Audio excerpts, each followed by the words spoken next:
70,000 of precious lives of Pakistan, which includes our armed forces, our paramilitary, civilians, school kids.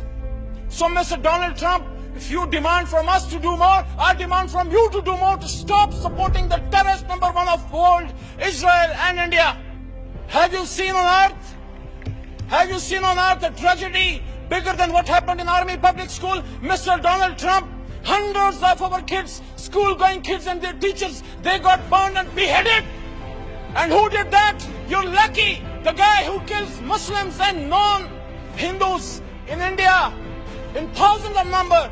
The same Narendra Modi, his intelligence agencies raw, and they supported like Indians. They planned all that attack against Pakistan from the Afghanistani soil, where you have given sanctuary to those terrorists who are fighting against Pakistan and spreading violence in our cities and our homes, in school, madrasas, markets, any place, nowhere we are safe.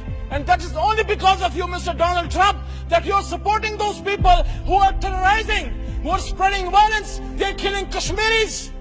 They are beheading Kashmiris. They are raping and maiming the Kashmiris. They are blindfolding them. They are blinding them through pellet guns. So, Mr. Donald Trump, open your eyes and see who is the real terrorist in this world. And if you are supporting the terrorist in India, Donald Trump, I want to demand you